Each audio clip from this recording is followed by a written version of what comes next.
Good morning.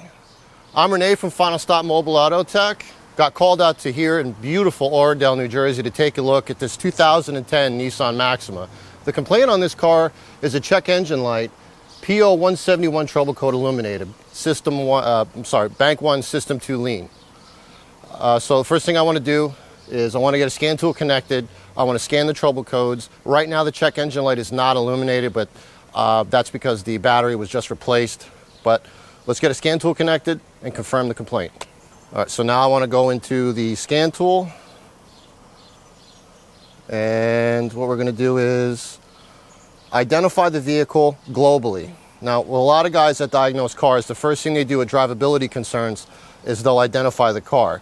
Now, I work on 50, 60 different car makes, or different car lines. And I can't honestly sit there and tell you what fuel trim, long-term and short-term, means between a Honda and a Jeep and a BMW on the fly. I'm sure we could figure it out, but I really don't have that kind of time. So initially, when I'm troubleshooting a drivability concern, I identify the vehicle globally. So we're just going to go in. The scan tool is going to automatically find the protocol, and we're going to go in and scan for codes.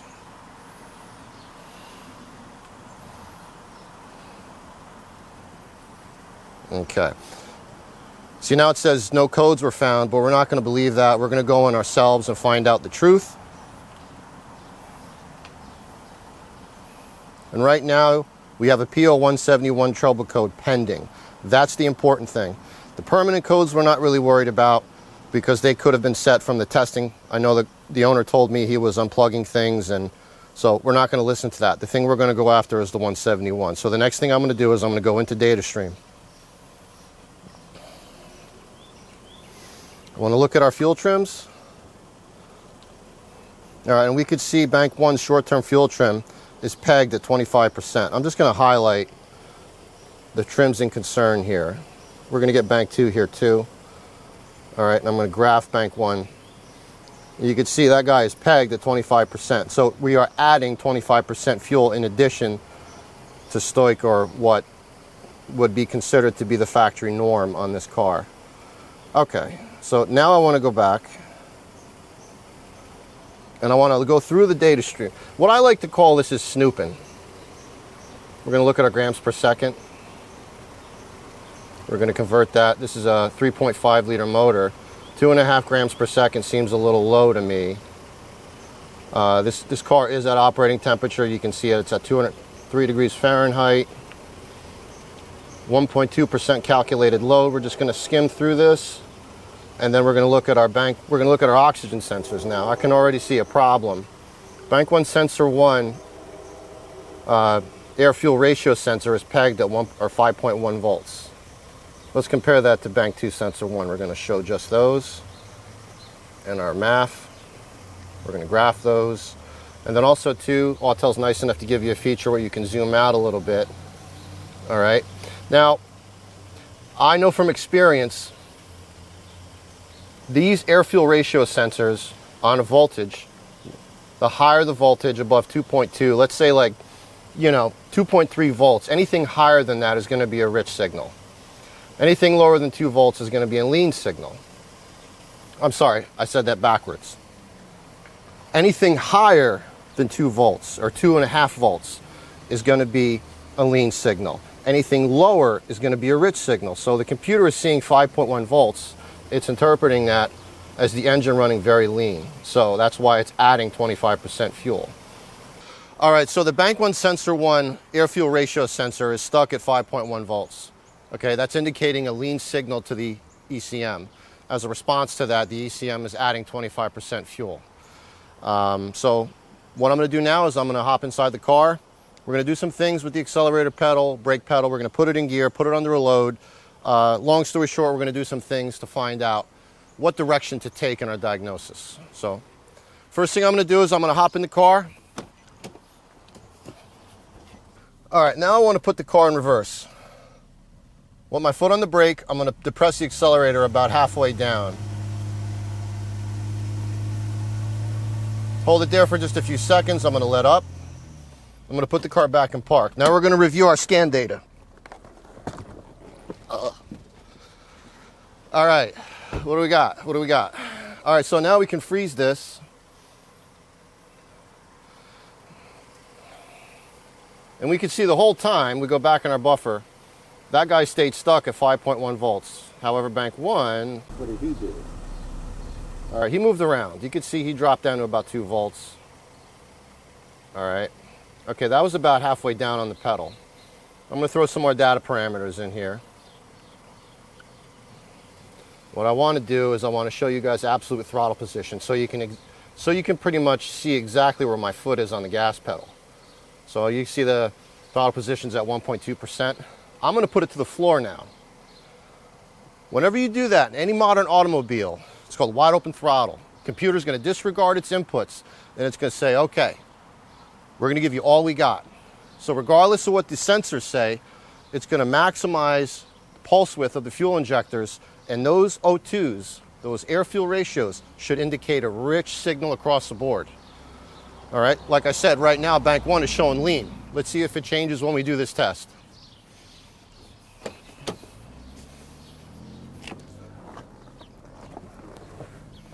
Back in the car, reverse, foot hard on the brake. I'm going to put the accelerator to the floor. I'm going to let it go. We're going to put it back in park. All right, so during that wide open test, right, or that wide open throttle test, if you guys look down here at the bank 2 sensor 1, you can see that voltage drop to 1.2. So like I said, that is a rich signal indicated by the air fuel ratio sensor to the ECM. However, bank 1 flatlined. So now I'm thinking wiring issue, possibly. It's not a fuel issue, it's not an air issue. This guy is not responding, period. So the next thing I want to do is I want to get an oscilloscope connected to the air fuel ratios heater and signal circuits and see what they indicate to us. Here. Okay. All right, now we need a wiring diagram. So we're going to go right in here. I got the vehicle identified by the VIN. We're going to go right into engine performance. And we're looking for the bank 2 sensor 1 upstream air fuel ratio. So we're going to skim through this until we see it. And sensor 1 bank 2, there it is right there. Okay, so we're going to click on this. We are going to zoom in on him. There he is right there. Say hi. And whenever I diagnose a heater or O2 issue, I always start with the heater. All right. So the light blue, or I'm sorry, the orange, you can see that's a common power feed. We're going to find that out for sure by scrolling up. Hang on. We're having a technical difficulty here. All right, there it is. That's fed by fuse number 37. That's a 15 amp fuse. You might have to edit out this jerkiness. Okay, and then the brown and yellow. Okay, that's feeding sensor 1, bank 1. So essentially what I want to do is I want to look at the heater negative, the light blue on bank 1, and then I want to look at the brown yellow. And the reason I'm doing that is because I just want something to compare it to. So we're going to go left, and we're going to page left, and then here we're going to zoom in on the ECM connector. And you can see the air fuel heater brown yellow, and then the air fuel heater for 2. That light blue is at pin 8, and then the number 1 is pin 4. So we're going to go to those 2. All right, we're going to get a scope connected and see what we got. All right, now we're going to connect our scope. All right.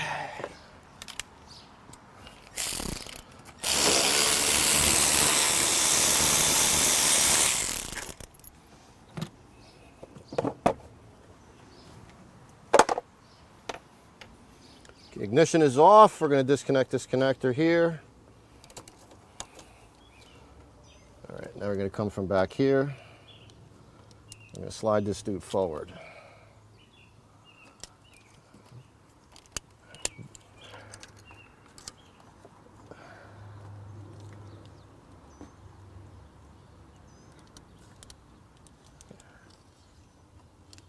All right. All right, now we're going to reconnect. Okay. All right, we're going to use color sequencing to locate the correct wires. Generally on Nissans, they're just right next to each other. So right down here.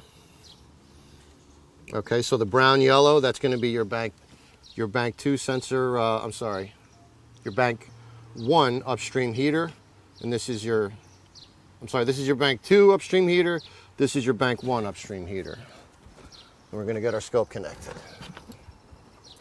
So my red trace, that's going to be bank 1 heater control.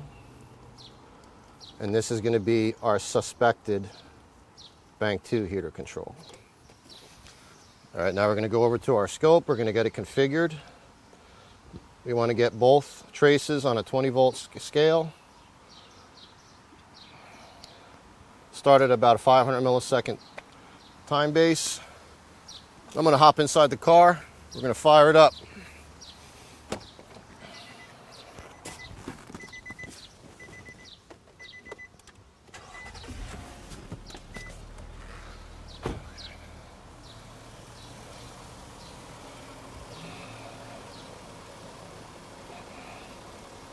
Okay.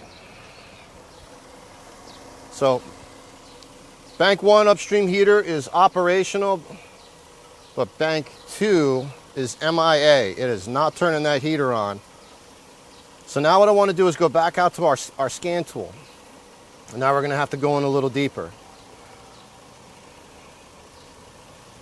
All right. We're going to identify the vehicle in the OEM room now. Read our VIN.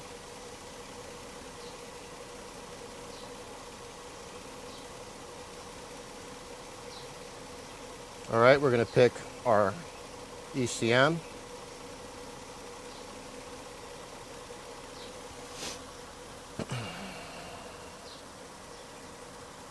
All right, now we're going to go into live data. We want to go to all signals. We want to look for our heater. Okay. So our upstream air fuel heater for bank 1 is at 35.4%. And I'm a little unsure why we can't find the upstream heater for bank 2. Oh, there it is. Yeah, it's at 0%. Okay. So this is something that should not be happening. Yep, there's our current code. Okay. So upon startup, it should at least attempt to turn on that heater circuit. And this car is not. So I want to graph these guys. I want to restart this car and see if that in fact is what's not happening.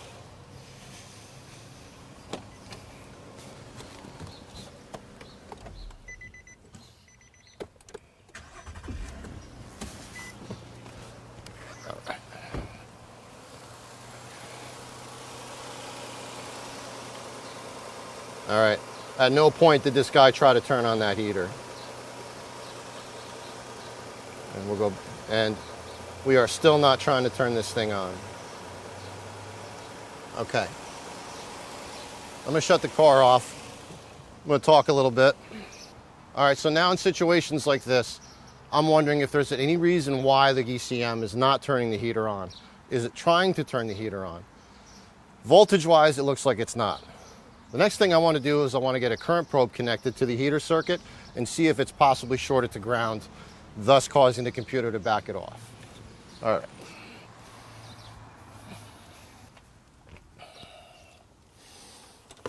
And I'm going to pull the jacket away a little bit on the harness a little so we can get better access to that wire.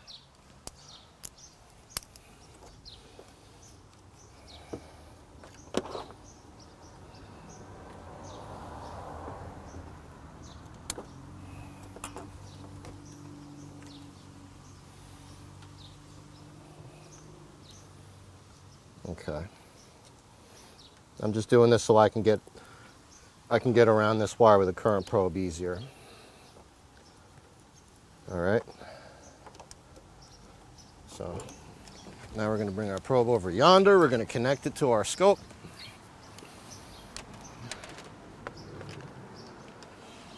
okay. Feed it through here. All right, now I'm going to run the scope, and if you guys take a look here, this is, let me know if that's good. Yep. Okay, so I'm going to set it to a 20 amp scale. That means 100 millivolts is basically an amp. All right, we're going to turn that guy on. We're going to give it the old clear, zero it out. All right, so 100 millivolts is an amp. So if we go to like a 2 amp scale, that's going to be 2 amps, 5 amps, I believe should be more than enough of a screen. So our blue trace now, I'm going to raise it up a little bit. That blue trace up there, that's going to be our current consumption. All right. All right, we're going to roll the scope and start the car. Okay, so this ECM is not, under any circumstance, attempting to turn on that heater circuit. All right, we know the opposite bank is on, so I'm just going to move my probe over to it.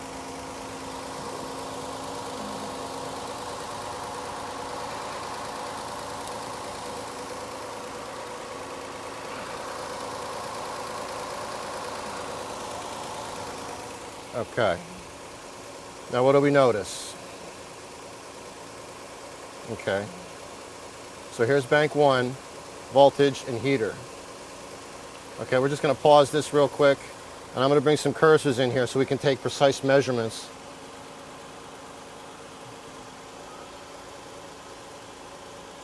Hold on one second, I made a boo-boo. I put my clamp on backwards, so instead of taking it back off again, I'm just going to invert this. And all right, now we can check our amperage. That's about about 2.2 amps. That's pretty good. That's pretty acceptable for an O2 sensor. Okay, let me shut the car off. We'll talk some more. Okay, so at this point, we've done our tests on the O2 heater circuit. And quite frankly, I think we're pretty much done here. The O2, or the upstream air fuel, was replaced 3 times to be exact. So I'm pretty convinced that there's not a wiring problem with this car. I believe this car has a bad driver in the ECM. So I'm going to recommend that the customer replaces the ECM with a known good use part. We'll do the theft, program the key for him, and then confirm that this car, or this heater circuit rather, is functioning normally. So now we're going to remove the ECM. Okay, so now we have the used ECM installed. What I want to do is I want to connect our scope again. Okay, so this guy is going to be on, our red trace is going to be bank 1. Bank 1 upstream. Here's our bank 2, the green trace. And then we're going to take our ground.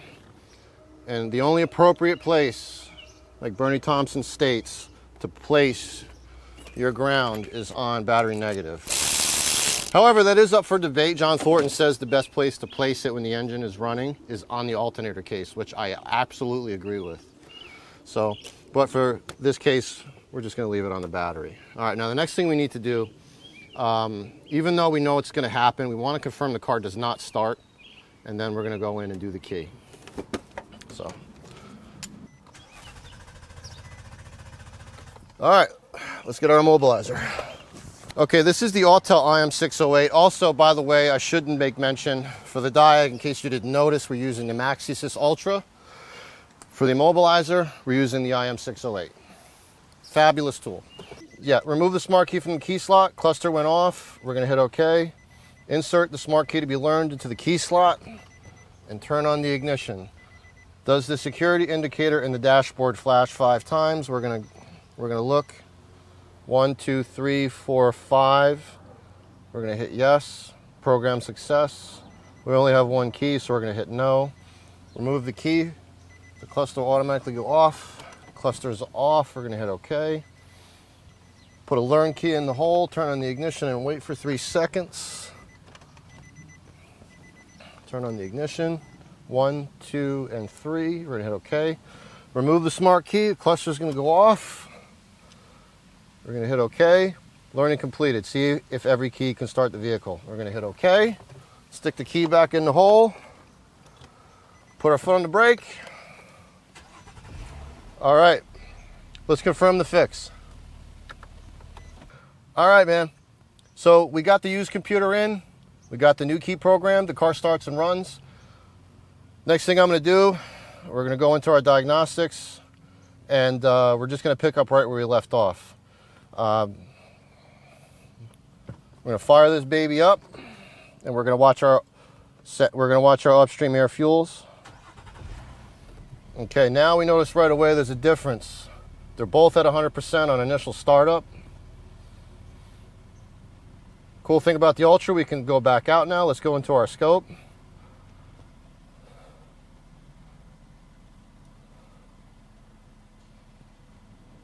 And look at that. Now both heaters are functioning accordingly. All right. Now let's watch our fuel trims. So let's back out. I'm going to go all the way back out. We're going to identify this thing, or we're going to go in globally.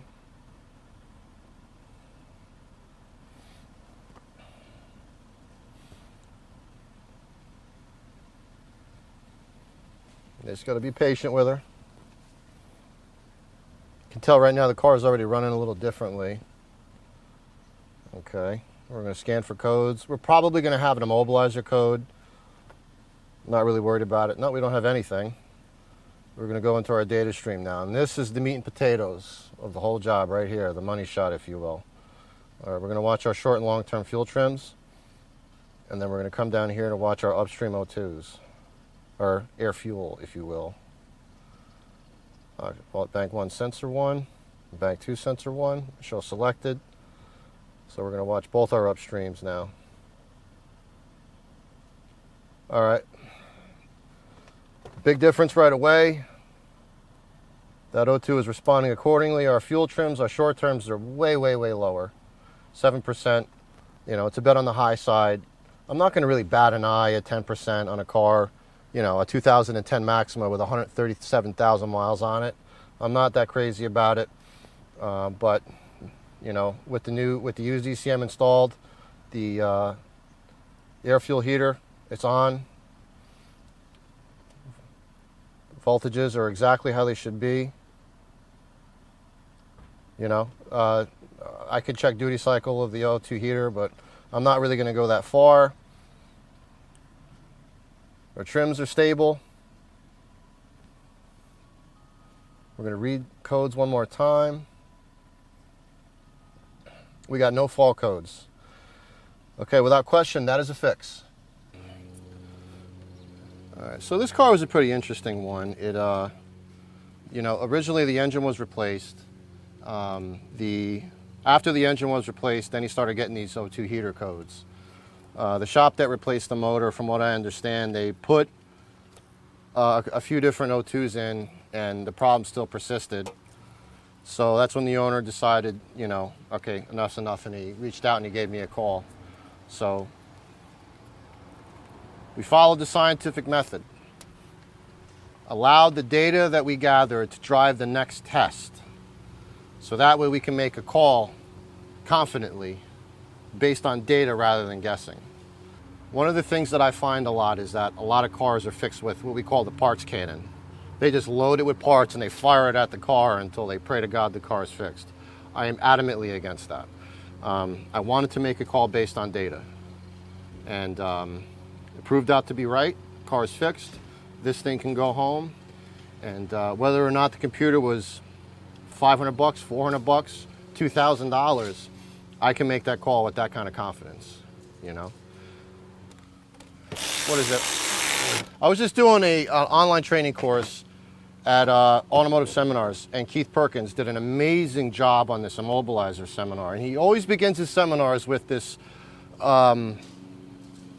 you know, a pie chart. And the pie chart is, like, let's say it's this big around. Let's say 10% of the pie chart is stuff I know. The other 10% is stuff that I don't know. So the other 80% of that pie chart is stuff that I don't know that I don't know. Crazy stuff, right? So the things that I didn't know are what killed me. You know, so that's why, I mean, there's so many cars in this world, I'm not going to know everything about them. So Whenever I get a new issue, I study and I learn the system and I figure out how it works, because the guys that are mentoring me and then showing me this path taught me that you can't troubleshoot something you don't understand, because that's how you end up guessing if you really don't know how it works, you know. And one of the biggest drives for me on this diagnosis was knowing how the system works. And I know from experience and researching the system in the past that the O2 heater should be honest within about 2 to 3 seconds after the car started. And I've seen heater circuit shorted, the current will shoot up and stuff, but that's not what we saw.